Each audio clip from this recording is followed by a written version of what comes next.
नमस्कार साथियों, स्वागत है आप सभी का आपके अपने प्यारे multipurpose channel Pariksha Niketan a unique journey of destination में। और हम लोग जैसा कि आप जानते हैं कि साइंस के प्रीवियस क्वेश्चन को देख रहे हैं और पिछली वाली वीडियो में हम लोगों ने 29 दिसंबर 2021 के पेपर को सॉल्व किया हुआ था और आज हम आपके सामने लेकर आए हैं 30 दिसंबर 2021 का पेपर। तो बिना समय को बर्बाद करते हुए, क्योंकि समय बहुत ही कम है, चलिए बढ़ते हैं आज के अपने पहले क्वेश्चन की तरफ। तो पहला क्वेश्चन पढ़िएगा ध्यान से, क्या लिखा हुआ है पहले क्वेश्चन में। एक किसान को पता चलता है कि उसने अगले ऋतु में बुवाई के लिए जो फलियां रखी हुई थी उन पर कीड़ों ने हमला कर दिया है। स्वस्थ बीजों और संक्रमित बीजों को अलग करने के लिए आप उन्हें निम्नलिखित में से कौन सी विधि सुझाएंगे। पहला है हैंड पिकिंग, हाथ से उठाना, दूसरा है छानना, तीसरा है जल में डालना है, चौथा है मड़ाई। तो यहाँ पे आपको ने देखा होगा कि जब हमारे घरों में भी क्या होता है कि जब जो गेहूँ होता है उसमें जब घुन लग जाती है या उसमें जब कीड़े पड़ जाते हैं तो हम लोग क्या करते हैं, उसको पानी में डालते हैं। तो पानी में जब हम डालते हैं तो जो आपके बीज जिनमें घुन लगा हुआ है या जिनमें कीड़े पड़े होंगे वो बीज कैसे हो जाते हैं, खोखले हो जाते हैं। और जब खोखले हो जाएंगे तो वो क्या करेंगे, पानी में तैरना स्टार्ट करेंगे। क्या करेंगे, पानी में तैरना स्टार्ट करेंगे। तो छन्नी के माध्यम से या किसी अन्य ऐसी चीज़ के माध्यम से उन जो बीज आपके खराब हो चुके हैं और जो पानी में तैर रहे हैं उन बीजों को क्या कर लेते हैं, हम लोग अलग कर लेते हैं। तो इस प्रक्रिया में आप देख पा रहे हैं कि पानी में अगर हम उनको डाल दिया जाए तो खराब बीज और जो आपके स्वस्थ बीज हैं उनको अलग किया जा सकता है। तो इस प्रकार की जो प्रोसेस होती है क्या कहलाता है, पुटिंग इन वाटर, यानी ऑप्शन थर्ड हमारा क्या हो जाएगा, करेक्ट। तो चलिए बढ़ते हैं नेक्स्ट क्वेश्चन नंबर 2 की तरफ। देखिए क्या है, बैक्टीरिया के बारे में निम्नलिखित में से कौन सा कथन सही नहीं है। देखिए पहला ऑप्शन क्या है हमारे सामने, शाकाहारी जीवों में मौजूद बैक्टीरिया सेल्यूलोज के टूटने में मदद करते हैं। तो अब आपको पता होगा, जैसे अभी हमने बात की थी, यहाँ पे बात हो रही है शाकाहारी जीवों में। शाकाहारी जीव में आपके क्या आते हैं, जो इंसान है, इंसान तो क्या है मांसाहारी भी होते हैं और सर्वाहारी भी होते हैं, कुछ लोग दोनों का प्रयोग करते हैं।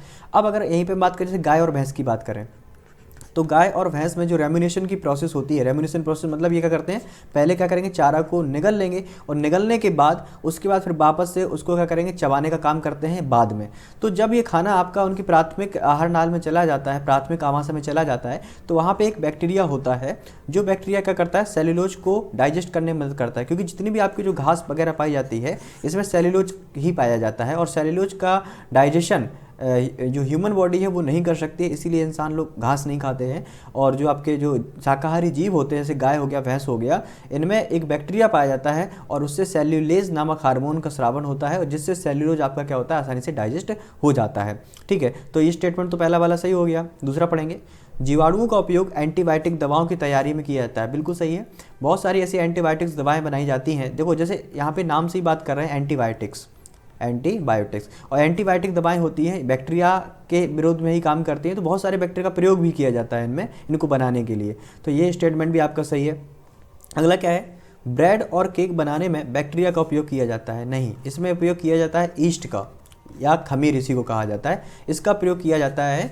और क्योंकि यहाँ पे जो प्रक्रिया होती है ब्रेड बनाने की वो होती है किण्वन प्रक्रिया आपकी। ठीक है, इस प्रक्रिया के माध्यम से ही ब्रेड और केक बनाया जाता है, जिसमें आपका बैक्टीरिया का प्रयोग तो नहीं करते हैं, हम ईस्ट का प्रयोग करते हैं। तो ये स्टेटमेंट हमारा क्या हो जाएगा, गलत हो जाएगा।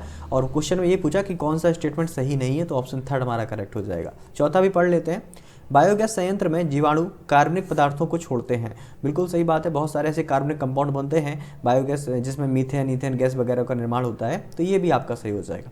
चलिए बढ़ते हैं क्वेश्चन नंबर 3 की ओर। ये उसका इंग्लिश ट्रांसलेशन है, जिसको हिंदी में दिक्कत है वो इंग्लिश को देख सकता है। क्वेश्चन नंबर 3 देखिए क्या है, सिरका कई खाद्य पदार्थों में परिरक्षक, पहले बात तो आपको पता नहीं परिरक्षक क्या होता है। परिरक्षक का मतलब होता है प्रिजर्वेटिव, परिरक्षक का मतलब होता है प्रिजर्वेटिव, यानी कि एक तरीके से संरक्षण प्रदान करने का काम करता है, के रूप में प्रयोग किया जाता है। क्योंकि यह, अब यहाँ पे 4 स्टेटमेंट दिए गए हैं।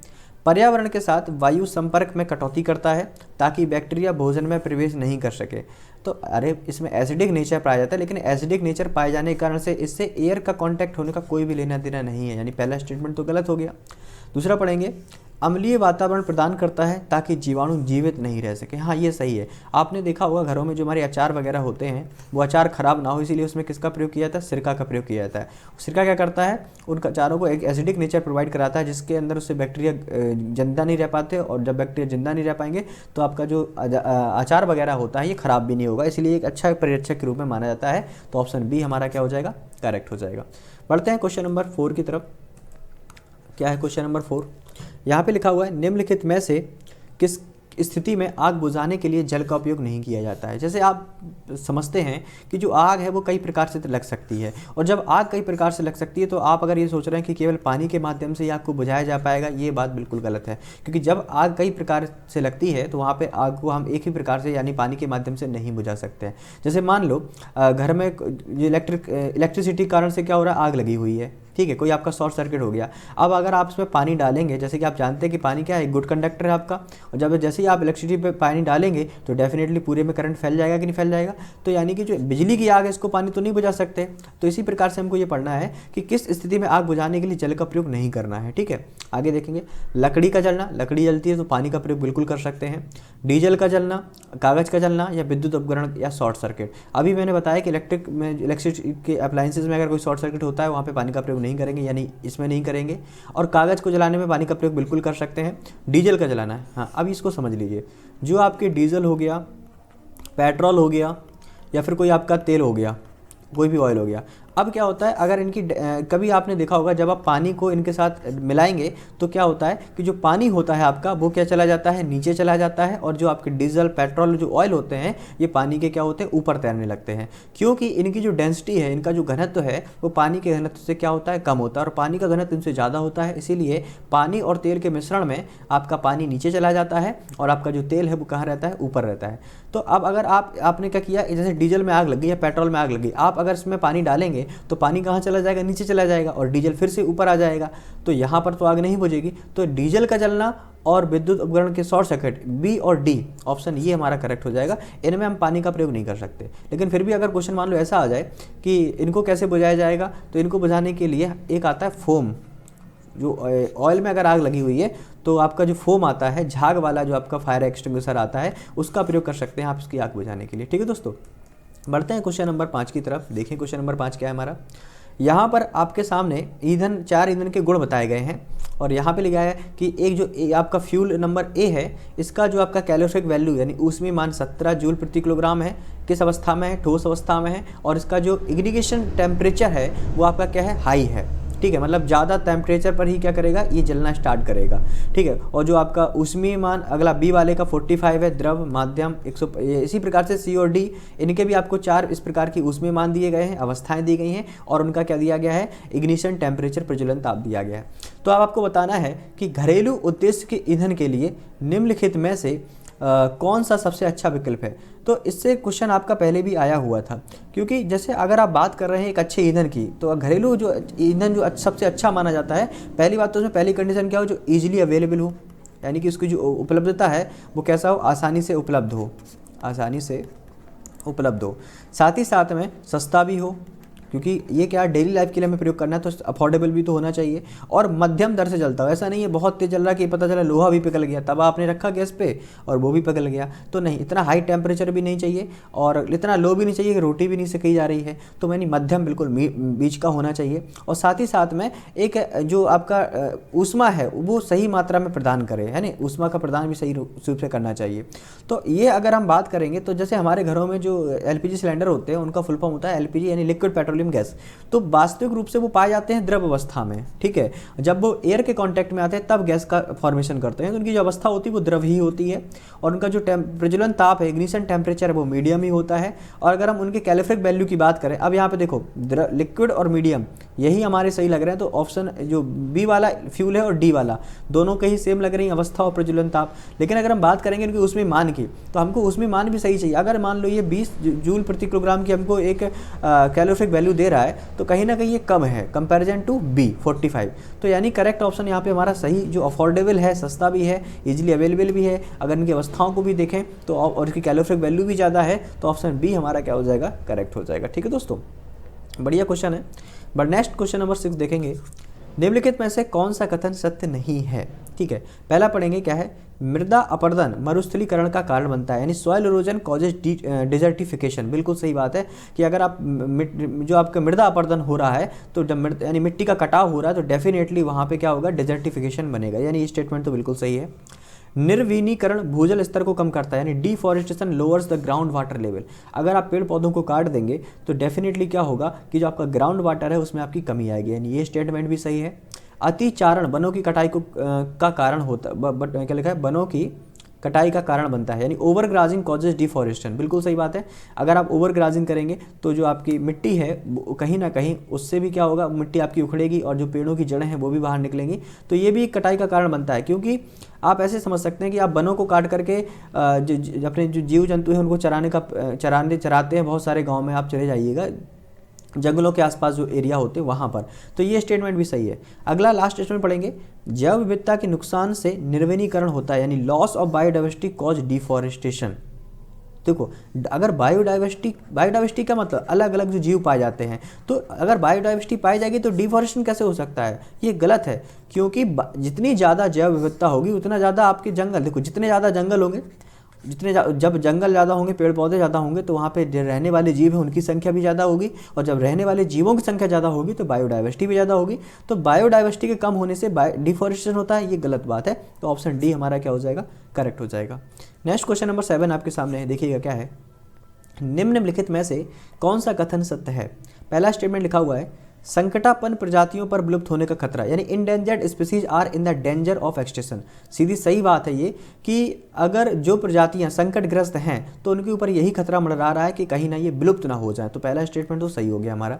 दूसरा हमारे स्टेटमेंट क्या है, सभी स्थानिक प्रजातियां संकटग्रस्त हो जाती हैं, सभी की सभी नहीं होती हैं, कुछ स्पेसिफिक ही होती है। अगर सभी जो आपकी स्थानिक प्रजातियां सभी संकटग्रस्त हो जाएंगी, ऐसा नहीं हो सकता है, ठीक है, एक साथ तो सभी नहीं हो सकती फिलहाल। तो बी हमारा इनकरेक्ट है।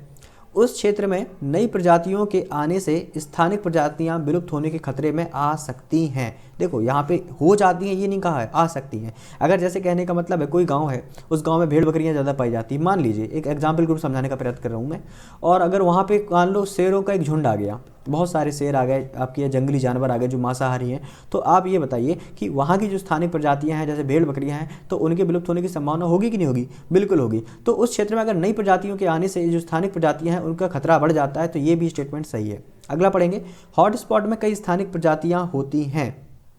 और जो हॉट स्पॉट होते हैं, पहले आपको ये समझना पड़ेगा कि हॉट स्पॉट क्या होता है। हॉट स्पॉट एक ऐसा क्षेत्र होता है जहां बहुत उच्च स्तर की प्रजातियों की समृद्धि के साथ लुप्त प्राय स्थानिक प्रजातियां भी होती हैं। मतलब कि जो चीज़ें विलुप्त हो चुकी हैं उसमें भी कुछ प्रजातियों के वो आपको जानवर मिल जाएंगे, ठीक है, मतलब एक तरीके से बहुत सारे जानवरों वहाँ पे पाए जाते हैं। तो हॉट स्पॉट में कई स्थानिक प्रजातियाँ भी मिल जाएंगी, ये भी बात बिल्कुल सही है। तो आप देख रहे हैं कि यहाँ पे केवल बी गलत था, ए सी डी तीनों सही थे, तो ऑप्शन डी हमारा क्या हो जाएगा, करेक्ट हो जाएगा। बढ़ते हैं क्वेश्चन नंबर 8 की ओर। क्वेश्चन नंबर 8 देखिएगा क्या है, निम्नलिखित में से कौन सा समूह एक कोशिकीय है, यानी यूनिसेलुलर ऑर्गेनिज्म की बात हो रही है यहाँ पे, कौन सा समूह है, सॉरी, ठीक है। तो यहाँ पे पहला दिया गया एग और स्पर्म, यानी अंडाणु और शुक्राणु, अंडाणु और युग्मनज, शुक्राणु और भ्रूण, युग्मनज और भ्रूण। तो आपको ये बात पता होनी चाहिए, जैसे ये मेल है, ये फीमेल है। अब जो मेल होता है यहाँ से निकलते हैं स्पर्म, जिसको कहा जाता है शुक्राणु, और जो फीमेल होती है यहाँ से निकलते हैं एग, यानी कि अंडाणु, ठीक है। अब एक्चुअली में ये सब के सब यूनिसेलुलर हैं दोनों, ये भी यूनिसेलुलर है, ये भी यूनिसेलुलर, यानी एक कोश की है। जब आपस में मिलेंगे तो आपका ये क्या करेगा, युग्मनज का निर्माण करेगा, यानी कि तब आपकी इसमें कितनी सेल हो जाएंगी, 2 सेल हो जाएंगी, तब ये मल्टी सेलुलर कहलाएगा आपका, युग्मनज बनेगा, फिर आगे भ्रूण बनेगा, तो ये प्रक्रिया बढ़ जाएगी। लेकिन अगर प्रारंभिक अवस्था देखी जाए तो जो आपका मेल होता है यानी पुरुष होता है, उसका जो स्पर्म यानी कि जो शुक्राणु है, और ये भी आपका एक कोशिकी होता है, और जो महिला यानी फीमेल है उसका जो एग है वो भी आपका एक कोशिकी होता है, और आपस में मिल करके ये युग्मनज यानी जायगोट का फॉर्मेशन करते हैं। तो ये वो आपका फिर क्या हो जाएगा, मल्टी सेलुलर हो जाएगा। लेकिन यहाँ पे क्वेश्चन पूछा यूनिसेलुलर यानी एक कोशिकी, तो करेक्ट ऑप्शन हो जाएगा एग और स्पर्म, ये हमारे एक कोश के समूह से बिलोंग करते हैं। क्वेश्चन नंबर 9 को देखेंगे क्या है, मनुष्य में ए एक बहुस्रावी और साथ ही साथ अंतःस्रावी ग्रंथि होती है। तो आपको मैं बता दूं कि ह्यूमन बॉडी की अगर बात करेंगे तो एकमात्र ऐसी ग्रंथि है जो आपकी क्या है, बहुस्रावी के साथ साथ अंतःस्रावी है, ठीक है, बहिस्रावी भी है, अंतःस्रावी भी, मतलब इनका जो श्रावण होता है जिसके अंदर जो चीज़ें निकलती हैं, हार्मोन्स हो गए, रिलीज हो गए, ये हार्मोन्स जो रिलीज करते हैं ये आपका एक बहिस्रावी और अंतःस्रावी दोनों के गुण, यानी कि ये आपकी मिश्रित ग्रंथि होती है। सीधी बात में अगर आपसे कहा जाए कि ह्यूमन बॉडी की मिश्रित ग्रंथि कौन सी है, तो वो आपकी पाई जाती है पैनाक्रियाज, यानी कि अग्नाशय। अग्नाशय क्या है, ये मिश्रित ग्रंथि है, और यहाँ से एक हार्मोन निकलता है जिसका नाम होता है इंसुलिन। और जो इंसुलिन हार्मोन होता है ये हमारे क्या करता है, कोलेस्ट्रॉल लेवल को कंट्रोल करता है। कोलेस्ट्रॉल लेवल या आप ये कह सकते हैं शुगर लेवल को कंट्रोल करता है, ठीक है। मधुमेह जो रोग होता है, ठीक है, वो शुगर की जो बीमारी होती है वो इंसुलिन हार्मोन के बैलेंस ना होने के कारण ही होती है। तो यहाँ पे आपको बताना ए क्या है, बी क्या है, सी क्या है, ठीक है। तो यहाँ पे लिखा है ए एक बहिस्रावी और अंतःस्रावी ग्रंथि है, यानी कि करेक्ट इसमें जो होगा अग्नाशय। अग्नाशय में देखेंगे कि केवल ऑप्शन ये मिल रहा बी वाला। और अभी मैंने बताया इंसुलिन हार्मोन रिलीज होता है और मधुमेह मेलिटस की इसकी कमी से ये रोग हो जाता है, यानी शुगर की बीमारी हो जाती है। ठीक है दोस्तों, बढ़ते हैं क्वेश्चन नंबर 10 पर। देखें ये इंग्लिश ट्रांसलेशन है। क्वेश्चन नंबर 10 देखिएगा क्या है, निम्नलिखित में से किस स्थान पर सबसे कम वायुमंडलीय दाब होने की संभावना है, यानी कि which of the following places is likely to have the least atmospheric pressure. तो आपको पहले तो ये पता होना चाहिए कि जो आपका एटमॉस्फेरिक प्रेशर होता है, ठीक है, एटमॉस्फेरिक प्रेशर ये हमेशा आपका इन्वर्सली प्रोपोर्शनल होता है हाइट के इन्वर्सली प्रोपोर्शनल होता है। यानी कि आप अगर ये कह रहे हैं कि अगर हाइट यानी कि ऊंचाई जितनी बढ़ेगी तो डेफिनेटली वहाँ पे जो एटमॉस्फेरिक प्रेशर होगा इसका मान क्या होगा, कम होगा। यानी हाइट के बढ़ने पर एटमॉस्फेरिक प्रेशर का मान क्या होता है, कम होता है। अब अगर यहाँ पे 4 ऑप्शन आपके सामने दिए गए हैं तो आपको उस ऑप्शन को चुनना होगा जो हाई एल्टीट्यूड यानी कि उच्च ऊंचाई पर होगा, ठीक है, ऊंचाई पर स्थित होगा। तो मुंबई, नागपुर, जयपुर, मनाली। आप अगर 4 ऑप्शन में देख लेंगे तो डेफिनेटली आपका ऑप्शन कौन सा हो जाएगा, मनाली हो जाएगा। क्योंकि मनाली क्या है, हमारे ये हिमाचल प्रदेश में पाया जाता है। हिमाचल प्रदेश में पहाड़ी क्षेत्र है और यहाँ पर जो ऊंचाई होती है ग्राउंड लेवल कंपेरिजन टू इन 3 जो आपके ये 3 शहर दिए गए हैं इनसे तो ज़्यादा है ही। तो जब ऊंचाई ज़्यादा होगी तो वहाँ पर जो वायु दाब होगा वो क्या हो जाएगा, कम हो जाएगा। ऑप्शन डी हमारा करेक्ट है। क्वेश्चन नंबर 11 की ओर बढ़ते हैं। यहाँ पे एक स्टेटमेंट है और इसका एक रीजन है, आपको बताना है क्या है सही। तबले की झिल्लियों को कसने से उच्च पिच की ध्वनि उत्पन्न होती है। जैसे मान लो आपका जो तबला है इस प्रकार सा, ये आपका तबला है, ठीक है, और ये आपका जो तबला है यहाँ पर क्या होते हैं, पैंच लगे होते हैं इस प्रकार से, ठीक है। और जो पैंच लगे होते हैं ये क्या करते हैं, जो आपका जो तबला वादक है जो तबले को बजाता है वो जब इनको टाइट करता है, ढोलक में भी यही प्रक्रिया होती है। तो जब ये तबले को टाइट करता है तो यहाँ पे जो साउंड निकलती है तबले को बजाने से ये क्या होती है, जो अगर लो पिच, जैसे अगर आप जब तबले को बजा रहे हैं और ये टाइटली कसे नहीं है तो पिच को क्या होगी, डाउन होगी, यानी कि जो उसकी तीव्रता होगी वो क्या होगी, डाउन होगी। लेकिन जैसे ही अगर आप इनको कस देंगे तो पिच क्या होगी, अच्छी हो जाएगी, पिच की ध्वनि उत्पन्न होती है उच्च पिच की, यानी हाई पिच आपका जनरेट स्टार्ट हो जाएगा। तो यहाँ पर अगर हम बात करेंगे तबले की झिल्लियों को कसने से उच्च पिच की ध्वनि उत्पन्न होती है, सही बात है। झिल्लियों के कसने से तबले की कंपन गति की आवृत्ति बदल जाती है, बिल्कुल सही बात है। जब फ्रिक्वेंसी बदलेगी, आवृत्ति बदलेगी, तब उसी कारण से ही तो क्या होगा, उच्च पिच की ध्वनि उत्पन्न होगी। क्योंकि फ्रिक्वेंसी के कारण ही क्या होता है, पिच आपका जनरेट होता है। तो यानी कि स्टेटमेंट भी सही है और रीजन भी सही है। तो ऑप्शन ए हमारा करेक्ट है। ए और आर दोनों सही हैं और आर ए की सही व्याख्या भी कर रहा है।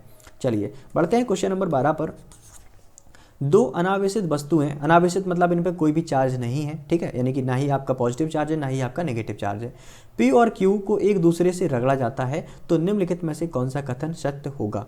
तो ये क्वेश्चन आपका कल वाले भी में भी आया हुआ था। जैसे मान लो ये ऑब्जेक्ट P है और एक आपका ये ऑब्जेक्ट Q है, इन दोनों को आपस में क्या किया, रब किया जा रहा है, यानी कि रगड़ा जा रहा है। तो रगड़ने की प्रक्रिया क्या होती है, जब इसको इस साइड करेंगे तो ये क्या करना पड़ेगा, आपको इस साइड करना पड़ेगा।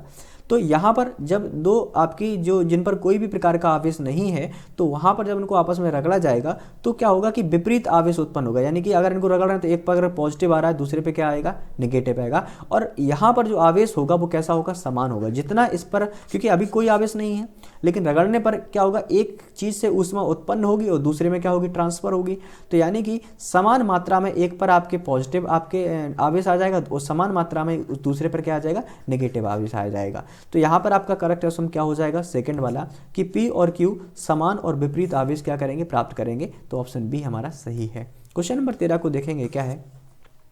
फ्यूज तार बनाना है आपको। फ्यूज तार का पहले बात तो आपको काम पता होना चाहिए क्या होता है। फ्यूज तार हमारे घरों के सर्किट में लगाया जाता है। ये इसलिए लगाया जाता है कि जब अचानक से आपकी अगर कोई इलेक्ट्रिसिटी ज़्यादा आ जाती है तो आपके जो घर के अप्लायंसेस हैं, यानी घर के जो आपकी चीज़ें हैं वो ख़राब ना हो सकें, तो उनको बचाने के लिए क्या होता है, फ्यूज़ तार का प्रयोग किया जाता है। लेकिन प्रेजेंट टाइम में तो MCB वगैरह का प्रयोग किया जाने लगा है। लेकिन अगर हम फ्यूज़ वायर की बात करेंगे तो फ्यूज़ वायर क्या होता है, फ्यूज़ वायर ऐसा होता है कि जैसे ही एक लिमिटेड अमाउंट से ज़्यादा अगर आपकी इलेक्ट्रिसिटी आती है तो ये जो आपका तार होता है ये पिघल जाता है। और जब ये तार पिघल जाएगा तो आगे की जो सप्लाई है वो क्या हो जाएगी, बंद हो जाएगी। और सप्लाई जब बंद हो जाएगी तो आपके घर के अंदर आपकी इलेक्ट्रिसिटी प्रॉपर नहीं पहुँचेगी नहीं और आपके अप्लायंसेस ख़राब होने से बच जाएंगे। तो यहाँ पे इसमें होना क्या चाहिए, इसका जो मेल्टिंग पॉइंट है वो कैसा होना चाहिए, कम होना चाहिए। क्योंकि जब आपका मेल्टिंग पॉइंट कम होगा और तो देखो जैसे ज़्यादा इलेक्ट्रिसिटी आई तो टेम्परेचर से क्या होगा, ये तार गर्म होगा और जब ये तार गर्म होगा तो बहुत ही जल्दी पिघल जाएगा। यानी इसका मेल्टिंग पॉइंट तो क्या होना चाहिए, कम होना चाहिए, लेकिन इसके अंदर जो प्रतिरोधकता है यानी कि जो रेजिस्टिविटी है यानी कि वो ज़्यादा होनी चाहिए, क्योंकि इससे क्या होगा कि आपका ये जल्दी ख़राब नहीं होगा और सही प्रॉपर तरीके से आपके अंदर इलेक्ट्रिक सप्लाई को भेजता रहेगा। तो यानी कि जो आपका फ्यूज़ वायर होता है उसका गलनांक निम्न होना चाहिए और जो प्रतिरोधकता है वो उच्च होनी चाहिए, जो कि आपका केबल और केबल किस में मैच कर रहा है, जेड में मैच कर रहा है। इसकी आपकी गलनांक भी कम है और प्रतिरोधकता क्या है, ज़्यादा है। तो ऑप्शन सी हमारा करेक्ट हो जाएगा। क्वेश्चन नंबर 14 को देखते हैं क्या है। समीर एक प्रदर्शनी में जाता है और वह एक मिरर हाउस यानी दर्पण घर में प्रवेश करता है और कई तरह के दर्पण देखता है और विभिन्न दर्पणों में उसके बने प्रतिबिंब की निम्नलिखित विशेषताएं हैं। तो आपको क्या करना है कि कौन सा निष्कर्ष निकाला जा सकता है ए, बी और सी और डी के लिए। ठीक है, आपको बताना है कौन सा दर्पण है। कि अगर जो समीर है अगर उसने ए वाले दर्पण में देखा तो उसका जो प्रतिबिंब बन रहा है वो ऐसा बन रहा है, सीधा बन रहा है और समान आकार का बन रहा है। तो अगर प्रतिबिंब सीधा और समान आकार का बनता है किसी आपके दर्पण में, ठीक है, दर्पण का मतलब होता है मिरर, तो वहाँ पर जो आपका वो दर्पण है वो कैसा होगा, समतल दर्पण होगा। जब जो समतल दर्पण होता है उसमें जो आपकी प्रतिबिंब बनता है वो सीधा और समान आकार का बनता है। तो ए वाला तो क्या हो गया, समतल हो गया।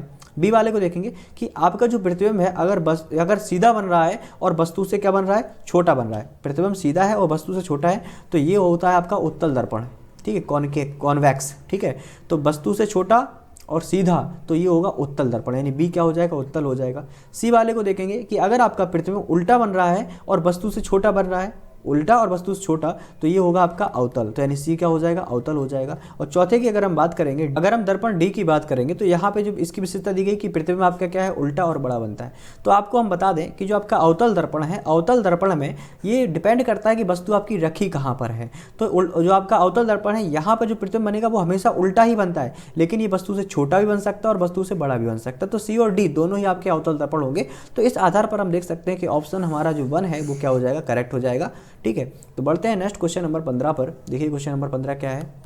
यह देखा जाता है कि जब बिजली के बल्ब से धारा प्रवाहित की जाती है तब उसका तंतु गर्म हो जाता है, लेकिन धारा ले जाने वाला तार गर्म नहीं होता है। निम्नलिखित में से इसका कारण क्या हो सकता है। जैसे अगर हम यहाँ पे बल्ब की बात करें, ये आपका बल्ब बना हुआ है, जरा ध्यान से देखिएगा, ये आपका बल्ब बना हुआ है। इसमें आप देखते होंगे कि इस प्रकार से ये तार इस प्रकार से जाते हैं और जाने के बाद यहाँ पर आपका क्या होता है, ये तंतु लगा होता है बल्ब में, इस प्रकार से ये ऐसे और ये ऐसे जुड़े होते हैं और ये एक आपका कैप होता है। इसी प्रकार से होता है आपका बल्ब। अब अगर आप देखेंगे यहाँ पे कहा जा रहा है ये जो वायर है जिससे इलेक्ट्रिसिटी जा रही है, ये क्या होते हैं, जब ये गर्म नहीं होते हैं, ये गर्म नहीं होते, लेकिन आपका जो तंतु है जो आपका वायर लगा हुआ है जो आपका जलता है, चमकता है, ये क्या होता है, गर्म हो जाता है। तो यही आपसे पूछा गया, ऐसा क्यों, आपको बताना है कि तार में तंतु की तुलना में अधिक प्रतिरोध होता है। यानी कि जो आपका वायर है इसमें क्या होता है, जो आपका तंतु लगा हुआ है इससे ज़्यादा प्रतिरोध होता है, जी नहीं। अगर इससे ज़्यादा प्रतिरोध होता तो आगे के इस पर कहीं ना कहीं प्रभाव पड़ता है, ये भी चीज़ आपकी उतनी ही जलनी चाहिए थी, तो पहला तो गलत हो जाएगा। तार में तंतु की तुलना में कम प्रतिरोध होता है, हाँ ये कह सकते हैं, क्योंकि रेजिस्टिविटी ही क्या करती है, आपके टेम्परेचर को गर्म करने का काम करती है। क्योंकि टेम्परेचर कब बढ़ेगा, जब आप किसी का क्या करेंगे, विरोध करेंगे, प्रतिरोध करेंगे। तो यहाँ पर जो आपका वायर है इसका जो आपका रेजिस्टेंस होता है वो क्या होता है, कम होता है। तार का रेजिस्टेंस कम होता है और यहाँ पे जो तंतु लगा हुआ है इसका रेजिस्टेंस यानी प्रतिरोध क्या होता है, ज़्यादा होता है। और जब प्रतिरोध ज़्यादा होगा तो क्या होगा, टेम्परेचर डेफिनेटली बढ़ेगा। जैसे आपने अक्सर देखा होगा कि हमारे घरों में जो इन्वर्टर वगैरह लगे होते हैं, अगर आप उसमें ज़्यादा हाई वोल्टेज का कोई अप्लायंसेस यूज कर रहे होंगे तो डेफिनेटली आपका जो इन्वर्टर होगा वो रेड लाइट दे देगा। क्यों, क्योंकि वो क्या करेगा, ज़्यादा रेजिस्टेंट को दिखाएगा। ज़्यादा रेजिस्टेंट दिखाएगा तो कहीं ना कहीं या तो वायर हीट करना स्टार्ट कर देगा या कोई ना कोई खराबी आ जाएगी। तो आपका जो तंतु है उसकी तुलना में जो आपका वायर है इसका जो प्रतिरोध होता है कम होता है। इस आधार पर ऑप्शन बी हमारा क्या हो जाएगा, करेक्ट हो जाएगा। ठीक है दोस्तों, बढ़ते हैं क्वेश्चन नंबर 16 पर। यहाँ पर आपको 4 वस्तुओं की गति दी गई है, 800 मीटर पर सेकंड, 8 किलोमीटर पर सेकंड, 8 किलोमीटर प्रति मिनट और 8000 किलोमीटर प्रति घंटा। कुछ नहीं, ये मैथ का क्वेश्चन बन जाएगा एक तरीके से। तो निम्नलिखित में गति का सही क्रम आपको बताना है। बस यहाँ पे आप देखेंगे कि इनकी जो यूनिट है उनमें क्या किया हुआ है, परिवर्तन किया गया है। ठीक है, यूनिट में ही परिवर्तन किया गया है। जैसे अगर हम बात करेंगे यहाँ पे 800 मीटर पर सेकंड दिया, सबको हम क्या करें, मीटर पर सेकंड में ही चेंज कर लें, तो ये तो ऑलरेडी है। और ये 8 किलोमीटर पर सेकंड है, आपको पता है 8 किलोमीटर को अगर आप मीटर में कन्वर्ट करना चाहते हैं तो 1000 का ऊपर मल्टीप्लाई कराएंगे तो ये निकल के आ जाएगा आपका 8000 मीटर पर सेकंड, बी वाला। सी वाले में देखेंगे 8000 किलोमीटर पर मिनट है, तो किलोमीटर को मीटर में कन्वर्ट करने के लिए 1000 का मल्टीप्लाई और मिनट को अगर आप सेकंड में करना चाहते हैं तो 60 का क्या करना पड़ेगा, आपको नीचे डिवाइड भी करना पड़ेगा। तो इसको जब आप सॉल्व करेंगे तो आई थिंक लगभग आपका आएगा 133.33 मीटर पर सेकंड। ठीक है, और ये 8000 किलोमीटर प्रति घंटा है। और इसको अगर आप मीटर में कन्वर्ट करना चाहते हैं तो 8000 तो पहले से ही है, 1000 का मल्टीप्लाई करा देंगे, आवर को मिनट में करेंगे तो पहले 60, फिर 60 करेंगे तो क्या आएगा, सेकंड आएगा।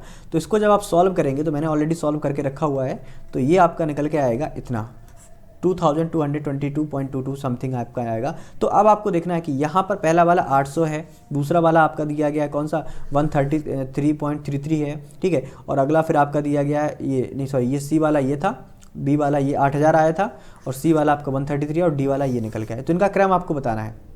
तो क्रम आपका दिख रहा है कि सबसे कम किसका, सी वाले का है 133.33। तो देखो सी सबसे लास्ट में, पहले वाले में है और लास्ट वाले में है। और सी के बाद अगर आप देखेंगे कि 133 के बाद जो आपका बड़ा है वो आपका कौन सा, ए वाला है, ठीक है। तो यानी कि सी के बाद ए, ये यानी कि लास्ट ऑप्शन जो हमारा डी हो जाएगा वो करेक्ट हो जाएगा, ठीक है दोस्तों। चलिए बढ़ते हैं क्वेश्चन नंबर, ये कौन सा क्वेश्चन था हमारे सामने, ये 15-16 हो गया। अब 17वें क्वेश्चन पढ़ते हैं, पढ़िएगा, बढ़िया क्वेश्चन है 17वां नंबर। दी गई नीचे जानकारी के आधार पर जो आपकी जो रक्त कोशिकाएं पाई जाती हैं, यानी कि जो ब्लड वेसल्स होती हैं, ब्लड सेल्स होती हैं, उनके बारे में आपको पहचानना है। इसमें आयरन का वर्णक होता है, it contains a pigment of iron, बिल्कुल सही बात है, ए वाले में। तो अब आपको पता है कि आरबीसी होती है, उनमें आपका क्या पाया जाता है, आयरन पाया जाता है। और आयरन की कमी से एक रोग होता है जिसको आपको पता होगा, इसको बोलते हैं रक्त अल्पता, ठीक है, एनीमिया भी कहा जाता है इसको इंग्लिश में, ठीक है। तो यानी कि आरबीसी में ही आपका क्या होता है, आयरन पिगमेंट पाया जाता है। तो एक ऑप्शन होगा आरबीसी, यानी पहला इसमें डब्ल्यूबीसी दिया, ये गलत है, और ये प्लेटलेट है, ये भी गलत है, यानी ऑप्शन या तो बी हो सकता है या तो ऑप्शन डी हो सकता है। आगे पढ़ेंगे। बाहरी जीव के प्रवेश करने पर तेजी से समृद्धि होती है। आपको पता होगा कि कोई बाहरी चीज, बैक्टीरिया हो चाहे वायरस हो, उनसे प्रोटेक्शन काम किसका होता है, डब्ल्यूबीसी यानी वाइट ब्लड सेल्स का होता है। तो बी का आंसर क्या होगा, आरबीसी, तो सॉरी डब्ल्यूबीसी। तो इसमें प्लेटलेट लिखा है, यानी ये ऑप्शन गलत, तो करेक्ट आंसर क्या हो जाएगा, ये हो जाएगा। तो आरबीसी के अंदर आपका आयरन पाया जाता है, डब्ल्यूबीसी हमारे प्रोटेक्शन का काम करते हैं, और रक्त की कमी को रोकने के लिए जो थक्के बनते हैं वो इसका काम होता है प्लेटलेट्स का, ठीक है दोस्तों। क्वेश्चन नंबर 18 देखते हैं क्या है। क्वेश्चन देखो बड़ा लग रहा होगा क्योंकि वो हिंदी और इंग्लिश दोनों में ही एक ही पेज में ट्रांसलेट कर दिया गया है, लेकिन घबराना नहीं है आप लोग को, आप लोग पढ़िए इनको। सुमित एक प्रयोग के लिए बाल्टी से बीकर में पानी डालता है, वह तापमापी को बीकर वाले जो थर्मामीटर होता है जिससे मापा जाता है, बीकर में पानी में डालता है और रीडिंग क्या निकलती है 35 डिग्री सेल्सियस नोट कर लेता है। उसके द्वारा निकाले गए निम्नलिखित में से कौन से निष्कर्ष क्या है, सही हैं। पहले क्वेश्चन समझो क्या है।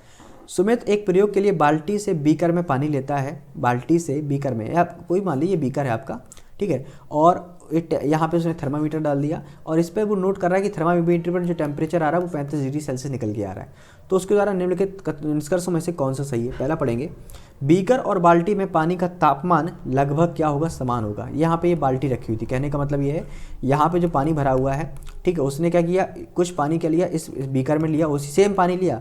तो आप ये बताओ, जब पानी बाल्टी से ही लिया गया तो पानी का टेम्परेचर जो बाल्टी में होगा लगभग वही आपका क्या होगा, बीकर में होगा। पहला स्टेटमेंट सही है। आगे पढ़ेंगे, बीकर और बाल्टी में पानी की ऊष्मा समान होती है, बिल्कुल सही बात है, क्योंकि यहाँ पर अब चाहे बीकर लो चाहे बाल्टी लो, आप अगर जो मटेरियल है जिससे आप इसी में डाल रहे हैं सेम टेम्परेचर पे डाल रहे हैं तो इनके अंदर ऊष्मा भी क्या होगी, समान होगी, बी भी सही है आपका। बीकर में पानी का तापमान बाल्टी में पानी के तापमान से कम होगा, भैया क्यों होगा कम, कोई रीजन है, नहीं है। बाल्टी में पानी की ऊष्मा बीकर में पानी की ऊष्मा से अधिक होगी, ये भी कोई मतलब नहीं है, पानी सेम है, ठीक है, और इनका जो ऊष्मा भी क्या होगी, सेम होगी, टेम्परेचर जब सेम है। तो ए और बी हमारा करेक्ट है, ऑप्शन 1 वाला, ठीक है। चलिए बढ़ते हैं नेक्स्ट क्वेश्चन नंबर 19 पर।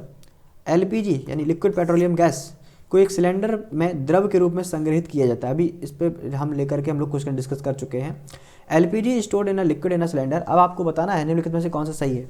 सिलेंडर से बाहर आने पर यह गैसों में परिवर्तित हो जाता है, बिल्कुल सही है, बिल्कुल सही है। मैंने अभी बताया कि जो आपकी ये स्टोर की जाती है लिक्विड अवस्था में, लेकिन बाहर निकलती तो ये एयर के कांटेक्ट में आने पर गैस में कन्वर्ट हो जाती है, सही है। इसे ऊष्मा उत्पन्न करने के लिए जलाया जाता है, ये भी सही है। इसे क्या किया जाता है, ऊष्मा उत्पन्न करने के लिए जलाया जाता है। अब आपको बताना है कि सिलेंडर से बाहर आने पर यह गैस किस में कन्वर्ट हो गई, गैस में कन्वर्ट होगी, लिक्विड से गैस में कन्वर्जन, लिक्विड से गैस में कन्वर्जन। तो ये एक प्रकार का कैसा चेंज है, ये फिजिकल चेंज है, इसमें कोई नया प्रोडक्ट बना ही नहीं है। तो ए आपका भौतिक परिवर्तन हो गया। फिर कहा इसमें ऊष्मा उत्पन्न करने के लिए जलाया जाता है। हाँ, ये बस सही है कि अगर आपने उसको जला दिया एक बार तो आप सोचो वापस से उसको उसी अवस्था में ला सकते हैं, नहीं। तो ये ऊष्मा परिवर्तन हो गया, यानी कि केमिकल चेंज हो गया। तो ऑप्शन 1 हमारा क्या हो जाएगा, करेक्ट हो जाएगा। बढ़ते हैं क्वेश्चन नंबर 20 पर। नमूने दिए गए यानी कि आपके 4 इस प्रकार से और सैंपल हैं A B C D। अब आपको उनकी प्रकृति के बारे में बताना है कैसे। हल्दी और फिनप्थिलीन का उपयोग करके किया जाता है क्या? तो आपको बताया था हल्दी और फिनप्थिलीन दोनों ही इंडिकेटर का काम करते हैं।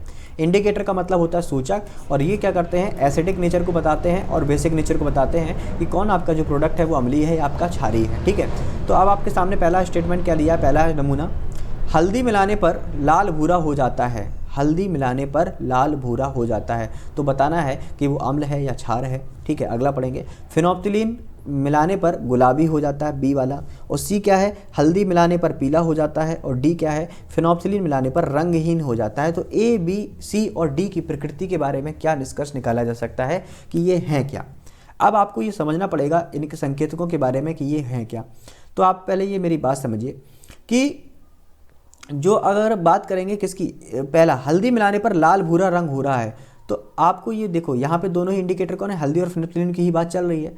तो अगर हल्दी मिलाने पर कोई आपका प्रोडक्ट है वो आपका कैसा हो रहा है, लाल हो और भूरा हो रहा है, तो डेफिनेटली जो उसका नेचर होगा वो आपका क्या होगा, बेसिक नेचर का होगा। ये इंडिकेटर होंगे। ठीक है, बेसिक मतलब होता है क्षारीय। आगे बात करेंगे, फिनोप्थिलीन मिलाने पर गुलाबी रंग, ये तो क्वेश्चन ऑलरेडी पूछा जा चुका है, तो ये भी कौन सा होता है, क्षारीय होता है। बेसिक नेचर का सोडियम हाइड्रोक्साइड की प्रक्रिया मैंने बताई हुई थी आपको। अगर हल्दी मिलाने पर पीला रंग हो रहा है तो ये अम्लीयता यानी एसिडिक नेचर को बताता है। और फिनोप्थिलीन मिलाने पर अगर रंगहीन हो रहा है तो ये भी क्या कर रहा है, अम्लीय नेचर को बताता है। ठीक है, तो आप यहाँ पे देख पा रहे हैं कि ए और बी हमारा क्षारीय होगा और सी और डी ये हमारे कैसे होंगे, अम्लीय होंगे। तो ऑप्शन डी हमारा क्या हो जाएगा, करेक्ट हो जाएगा। बढ़ते हैं क्वेश्चन नंबर 21 पर। अब हमारा पेडागोजी वाला सेक्शन स्टार्ट होता है। तो विज्ञान पाठ्यक्रम में ऐतिहासिक वैधता इंगित करती है। ऐतिहासिक वैधता का मतलब होता है, ये देखिए, historical validity in science curriculum refers to, क्या है, विज्ञान की प्रक्रिया में शिक्षार्थियों का जुड़ाव जिससे विज्ञान का ज्ञान उत्पन्न हो सके। तो यहाँ पर एक बात हो रही है हिस्टोरिकल वैलिडिटी की, तो इस प्रक्रिया में शिक्षार्थियों का जुड़ाव और जिससे विज्ञान का ज्ञान उत्पन्न होता है, कोई लेना देना नहीं है स्टेटमेंट से। आगे पढ़ेंगे कि जो आपकी ऐतिहासिक वैलिडिटी तब मानी जाएगी, उसमें यह सम्मिलित करना कि किस प्रकार समय के साथ विज्ञान की संकल्पनाएं विकसित होती है। यानी प्राचीन समय में जो मानव था वो किस प्रकार के विज्ञान में भरोसा करता था और जैसे जैसे समय बदलता गया किस प्रकार से चेंजमेंट आए हमारी लाइफ में, साइंस में, तो ये सही हो सकता है आपका। खैर हम चारों पढ़ेंगे। शिक्षार्थियों के संज्ञानात्मक स्तर के अनुरूप पाठ्य सामग्री को अपनाना नहीं है कोई इसका ऐतिहासिक वैलिडिटी से मतलब। बच्चों के स्थानीय पर्यावरण से संबंधित विषय वस्तु को सम्मिलित करना है, ये भी इसका ऐतिहासिक वैलिडिटी से कोई लेना देना नहीं है। तो ऑप्शन बी हमारा क्या हो जाएगा, करेक्ट हो जाएगा। बढ़ते हैं क्वेश्चन नंबर 22 पर। देखिए क्वेश्चन नंबर 22 क्या है, शिक्षक अपने विद्यार्थियों में परिकल्पना प्रक्रिया कौशल का विकास कर सकता है। परिकल्पना का मतलब होता है हाइपोथेसाइजिंग। परिकल्पना का मतलब क्या होता है, हाइपोथेसाइजिंग। अ टीचर को develop students hypothesising process skill by, किसके द्वारा ये विकसित कर सकता है, विद्यार्थियों के परीक्षणों के निष्कर्ष को सुनने में, यानी विद्यार्थियों ने जो प्रैक्टिकल किए हुए हैं इनको सुनने में। ठीक है, अब सुनने से आप कैसे उसके अंदर जो आपकी हाइपोथेसिस डेवलप हो जाएगी, गलत है। विद्यार्थियों के प्रश्नों को गंभीरतापूर्वक लेकर उनके उत्तर देकर, विद्यार्थी कोई पूछ रहा है उनका आप गंभीरतापूर्वक आंसर दे रहे हैं, इससे अंदर कोई परिकल्पना स्तर का कैसे विकास हो सकता है, गलत है। विद्यार्थियों को उनके प्रश्नों को स्पष्ट करने में मदद दे करके, उससे उसके प्रश्न स्पष्ट हो जाएंगे लेकिन कोई परिकल्पना का निर्माण नहीं होगा, गलत है।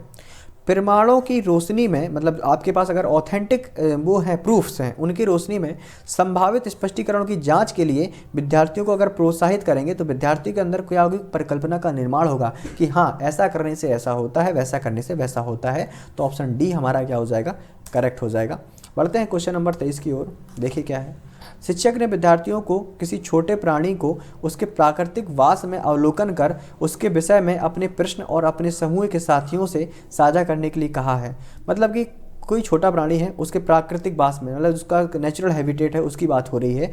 तो यह करना किस में मदद कर सकता है, पहला स्टेटमेंट पढ़ेंगे हम लोग, शिक्षार्थियों में प्रतिस्पर्धा की भावना बढ़ाने में। गलत है, प्रतिस्पर्धा कॉम्पिटिशन से तो ऑलरेडी दूर रहना है। उन विद्यार्थियों का चयन करने में जिन्हें सभी उत्तर ज्ञात हैं, ये भी गलत है।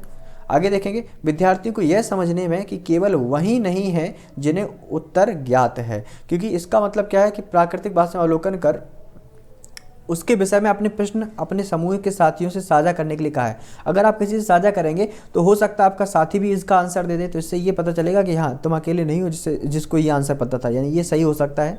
अगला देखेंगे, दूसरों को प्रश्न समझाकर उनकी अभिव्यक्ति को परिष्कृत करना। यानी कि refine their expression by explaining questions to other. आपको ये बात पता होनी चाहिए, जब आप क्या करते हैं किसी को एक्सप्लेन करते हैं चीज़ों को, तो वहाँ पर कहीं ना कहीं आपके अंदर वो एक टेम्परामेंट डेवलप होता है, एक्सप्रेसिव नेचर डेवलप होता है, जिससे क्या होगा कि आपको कहीं ना कहीं मदद मिलेगी। तो ऑप्शन सी और डी हमारा करेक्ट हो जाएगा, ठीक है, यानी कि ये वाला सही है हमारा। बढ़ते हैं क्वेश्चन नंबर 4 पर, 24 पर। देखिए क्या है, कक्षा परीक्षा के समय शिक्षक ने निम्न प्रश्न दिया था, क्या किसी गतिशील वस्तु की चाल का अर्थ है the speed of a moving object means, क्या है वह कितनी दूरी तक जाएगी। उसके बाद अगला क्या है यहाँ पे, उसमें कितना बल है, वह कब तक गतिमान रहेगी, वह नियत समय अंतराल में कितनी दूरी की तक जाएगी। ये 4 क्वेश्चन पूछे गए। अब क्वेश्चन क्या है, निम्न में से किस संज्ञानात्मक प्रक्रिया का उपयोग प्रश्नों में मूल्यांकन किया जा रहा है। प्रयोग का आप अगर यहाँ पे समझो जरा ध्यान से, वह कितनी दूर तक जाएगी, उसमें कितना बल है, इसमें कौन सा एप्लीकेशन किया जा रहा है। ये प्रैक्टिकल नहीं है, ना ही कोई एप्लीकेशन है, गलत है। अगला क्या है, समझ, अंडरस्टैंडिंग। अगला दिया गया संश्लेषण यानी सिंथेसिस, किसी प्रकार के संश्लेषण यहाँ पे नहीं हो रहा है, विश्लेषण भी नहीं हो रहा है, यहाँ पे पूछा जा रहा है यानी कि बच्चे के अंदर क्या समझ है, यानी अंडरस्टैंडिंग को पहचानने की बात हो रही है। तो ऑप्शन बी हमारा क्या हो जाएगा, करेक्ट हो जाएगा। क्वेश्चन नंबर 25 की ओर देखिए क्या है, किस समूह के लिए विज्ञान के क्रियाकलापों की योजना बनाते हुए किसी शिक्षक को निम्न में से किस पर विचार अवश्य करना चाहिए। देखो यहाँ पे प्लानिंग की जा रही है किसकी, प्रैक्टिकल्स की, ठीक है। तो आपको किस बात का ध्यान रखना पड़ेगा एक्टिविटी पर करते समय, उनमें दैनिक जीवन की सामग्री और उपकरण का ही प्रयोग किया जाना चाहिए। बिल्कुल सही है कि आपका कोई छोटा बच्चा है तो या छोटा बच्चा नहीं है, या आप बच्चे को कोई आपका एप्लीकेशन दिखा रहे हैं, तो आसपास की जो दैनिक जीवन में जो चीज़ें हैं जिनसे बच्चा रूबरू है उनका प्रयोग करके अगर आप उसको एप्लीकेशन कराते हैं तो कहीं ना कहीं वो बहुत ही बेनिफिशियल होगा। तो पहला स्टेटमेंट सही है। अगला देखेंगे, उन्हें विद्यार्थियों द्वारा विभिन्न प्रकार से योजनाबद्ध और संपन्न किया जा सके। हाँ, आप पूरी प्लानिंग की बात हो रही है तो आपको योजनाबद्ध तो करना पड़ेगा, तो ऑप्शन बी भी सेकंड हो जाएगा। उनमें विद्यार्थियों में विचार विमर्श करने की अधिक गुंजाइश नहीं होनी चाहिए। क्यों नहीं होनी चाहिए, अगर आप बच्चे आपस में बातचीत करेंगे तभी तो चीज़ों को, कॉन्सेप्ट को अच्छे से समझेंगे, गलत है। विद्यार्थी को चरण दर चरण निर्देश देने चाहिए, नहीं आप उनको लगातार निर्देश दिया ऐसा करो वैसा करो ऐसा करो, तो उनमें खुद की स्वतंत्रता का निर्माण नहीं होगा, तो ये भी क्या हो जाएगा, गलत हो जाएगा। तो इसमें करेक्ट क्या है, ए और बी, इस बात का आपको विशेष रूप से ध्यान देना चाहिए। ऑप्शन सेकंड हमारा थर्ड हो जाएगा क्या, करेक्ट। अगले क्वेश्चन नंबर 26 की बात करते हैं, विज्ञान में जेंडर सम्मत शिक्षण शास्त्र निम्न में से क्या सम्मिलित कर सकता है। मतलब कि जेंडर रिस्पॉन्सिव पेडागोजी की बात हो रही है साइंस के करिकुलम में, तो इसमें क्या होगा, निम्न में से किसको सम्मिलित करता है। लड़कियों को अधिक अवसर प्रदान करने चाहिए।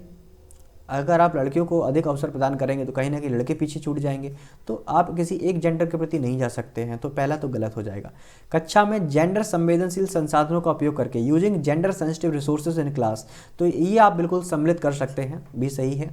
विज्ञान की रूढ़िवादिताओं के विषय में विचार विमर्श करना, डिस्कसिंग स्टेरियोटाइप्स अबाउट साइंस, के नहीं ये काम केवल लड़का कर सकता है साइंस का, ये काम केवल लड़की कर सकती है, तो इसके बारे में विचार विमर्श करना चाहिए, ये भी सही है। लड़कियों और लड़कों के लिए पृथक रूप से औपचारिक कक्षा की व्यवस्था करना, बिल्कुल नहीं। यहाँ पर आपको रेमेडियल क्लासेस अलग अलग नहीं करनी है, आपको क्या करना है, साथ में एक तरीके से इंक्लूसिव जो आपकी एजुकेशन होती है, साथ साथ में आपको लड़के और लड़कियों को एक ही साथ पढ़ाना है। इसमें उसमें क्या होगा, भेदभाव की भावना का जन्म नहीं होगा। तो यानी कि करेक्ट आंसर यहाँ पे बी और सी यानी कि फर्स्ट ऑप्शन होगा, ठीक है। क्वेश्चन नंबर 27 को देखते हैं। स्टेटमेंट दिया है, रीजन दिया है, सही विकल्प का चयन करना है। विद्यार्थियों की वैकल्पिक अवधारणाओं के लिए सर्वश्रेष्ठ निदान, निदान मतलब कि सही क्या हो सकता है इसका आंसर, कि उनसे बारंबार कठिन प्रश्नों को हल करने का अभ्यास करवाया जाए, कि जो कठिन प्रश्न उनको ही हल किए जा रहे हैं। अगला क्या है रीजन इसका, विद्यार्थी अपने दैनिक जीवन में अनुभवों के आधार पर विश्व को अंतर्दर्शी समझ का निर्माण करते हैं, ये सही है। पहले वाले अगर आप स्टेटमेंट को देखेंगे वहाँ पे कहा जा रहा है कि अच्छा निदान क्या होगा, कि बार बार कठिन प्रश्नों को हल करवा रहे हैं, इससे उनको क्या प्रॉब्लम की सॉल्विंग होगी, बिल्कुल नहीं होगी, और बच्चा डरेगा उन प्रश्नों से, गलत हो जाएगा पहला। रीजन क्या है कि विद्यार्थी अपने दैनिक जीवन के जो अनुभव होते हैं उनके आधार पर विश्व के रूप में एक अंतर्दर्शी समझ का निर्माण करता है कि क्या आसपास हो रहा है, ये बात बिल्कुल सही है। तो आप देख रहे हैं कि कहीं ना कहीं स्टेटमेंट ए आपका सही है और जो रीजन बताया गया है, यानी सॉरी स्टेटमेंट ए आपका गलत है और जो रीजन बताया गया वो सही है, तो यानी ऑप्शन डी हमारा क्या हो जाएगा, करेक्ट हो जाएगा। क्वेश्चन नंबर 28 की ओर बढ़ते हैं। कक्षा 8 के विद्यार्थियों को मृदा पर यानी सॉइल पर एक प्रोजेक्ट के लिए समूहबद्ध किया गया है, मतलब कि इनको ग्रुपिंग की गई है। प्रत्येक समूह को एकत्रित मृदा के नमूने, मृदा एकत्र करने के स्थान का परीक्षण का मतलब होता है वहाँ पर ऑब्जर्वेशन करना है, और वहाँ के वनस्पति जात, प्राणी जात और पर एक रिपोर्ट देने के लिए कहा गया है। मतलब कि आपको each group was asked to submit a report on soil sample collected observation of place of soil collection and its flora and fauna, मैंने किस प्रकार के वहाँ पे पेड़ पौधे, किस प्रकार के जीव जंतु वहाँ पे पाए जाते हैं। तो इसमें होगा क्या, वो आपको क्या करना है, बताना है। तो केवल सैद्धांतिक पहलुओं को सम्मिलित करना है, नहीं, बिल्कुल नहीं है। केवल थ्योरेटिकल एस्पेक्ट की बात ही नहीं हो रही है यहाँ पे, पहला गलत है। शिक्षक के भार को कम करता है, नहीं, यहाँ पे टीचर के बर्डन की भी बात नहीं हो रही है, क्योंकि टीचर की एक इंपॉर्टेंट रोल रहेगा यहाँ पर। विद्यार्थियों के विश्वसनीय मूल्यांकन को सुनिश्चित करता है, ensures authentic assessment of student, ये सही है, क्योंकि बच्चा अपने आंखों से दिख रहा है कि हाँ क्या सत्य है क्या नहीं है, तो ये बिल्कुल एक हेल्प करेगा, इंश्योर करेगा। अंक लेने में मदद करता है, ये तो ऑलरेडी नेगेटिव है, तो करेक्ट आंसर आपका केवल और केवल ऑप्शन सी हो जाएगा। बढ़ते हैं क्वेश्चन नंबर 29 पर। विज्ञान के संदर्भ में से निम्नलिखित में से क्या सही है। विज्ञान के स्पष्टीकरण अलौकिक बलों और अभिकर्ताओं पर आधारित है। पहले तो क्वेश्चन समझो क्या है। Which of the following statement is correct with respect to science. Scientific explanations employ supernatural forces और एजेंट्स। सुपरनेचुरल की बात हो रही है, अलौकिक बल, भैया अलौकिक बल साइंस क्या होता है, सामने आपकी चीज़ें होती हैं, जो भी स्पष्टीकरण होता है, ऐसा नहीं कह सकते कि हवा में हो रही सारी चीज़ें, तो पहला तो गलत हो जाएगा। विज्ञान के स्पष्टीकरण अनुभव आधारित, तथ्यपूर्ण और सीधे सपाट हैं, ये सही है। Scientific explanations are empirically grounded, logical and straightforward. Logic होता है, बिना लॉजिक के आप साइंस को आप नहीं बता सकते कि ये है, सही है ये वाला। आगे पढ़ेंगे कि विज्ञान के स्पष्टीकरणों के तथ्य प्रमाण की आवश्यकता नहीं है, गलत है। हमारे जीवन के प्रत्येक पहलू के विषय में जानने की का विज्ञान सर्वश्रेष्ठ मार्ग, नहीं, सारी चीज़ें विज्ञान नहीं बता सकता है, ऑप्शन बी करेक्ट है। आज का लास्ट क्वेश्चन, क्वेश्चन नंबर 30 देखेंगे। एक जांच आधारित कक्षा में, जिसमें कक्षा 8 के छात्रों को पशुओं में अनुकूलन की संकल्पना से परिचित करवाया जाना है, निम्न में से कौन सा चरण अन्य चरणों से पहले आएगा, मतलब कि आपको स्टेप बताना, तो फर्स्ट स्टेप क्या होगा। Which of the following step would precede the rest in inquiry based classes in which the idea of adaptation in animals is to be introduce to the students of class आपका 7। तो देखना है class 7 की बात हो रही है यहाँ पे। तो 4 स्टेटमेंट लिखे हैं आपके सामने, पढ़िए इनको 1 बाय 1 करके। छात्रों को अनुकूलन पद की स्पष्ट परिभाषा प्रदान करना, providing the student clear definition, गलत हो जाएगा, डेफिनेशन को तो बिल्कुल नहीं जाना है। सेकंड वाला पढ़ेंगे, बच्चों को विभिन्न अनुकूलन आधारित लक्षणों के पशुओं के उदाहरणों से सम्मुखीकरण करना, मतलब कि exposing the students to examples of A number of animals with varied adaptive features. अगर आप बच्चा क्या करेगा, कई उदाहरणों को समझेगा कि पशु किस प्रकार से एडेप्ट करते हैं, एडेप्टेशन करते हैं, तो कहीं ना कहीं उनके अंदर एक समझ का विकास होगा, यानी बी आपका सही हो सकता है। किसी एक पशु को अनुकूलित विशिष्टता के प्रकार की व्याख्या करना, एक नहीं करना, एक से क्या होगा, बच्चे के अंदर क्या विकास होगा, बहुत सारे एग्जाम्पल आपको देने पड़ेंगे। पशुओं की शारीरिक विशिष्टता और उनके आवास के बीच में संबंध को उजागर करना, ये भी गलत हो जाएगा, तो करेक्ट ऑप्शन क्या होगा, ऑप्शन आपका सेकंड होगा। तो दोस्तों आज हमने ये 30 दिसंबर 2021 के प्रीवियस ईयर क्वेश्चन को पेपर को सॉल्व किया है। आई थिंक आप लोगों ने बहुत सारे क्वेश्चंस को यहाँ पे समझा होगा, बहुत सारे कॉन्सेप्ट जो आपके क्लियर होंगे उनको आपने रिवाइज किया होगा, और बहुत सारी चीज़ आपको पता नहीं होगी उनको कॉन्सेप्ट को आपने सीखा होगा, तो कहीं ना कहीं आपके आगामी जो आपका सीटर पेपर उसमें हेल्प करेगी। तो दोस्तों इसी प्रकार से हम लोग प्रैक्टिस जारी रखेंगे अपनी, और मिलते हैं हम लोग आपसे अगले वीडियो में। अगर आपके दोस्त जो सीटर का एग्जाम देना चाह रहे हैं उनको आप वीडियो शेयर करें और बिल्कुल सपोर्ट करें, हम लोग इसी प्रकार से बढ़िया प्रैक्टिस करते रहेंगे। चलिए मिलते हैं आपसे अगले वीडियो में, तब तक के लिए ध्यान रखें अपना, टेक केयर, बाय बाय।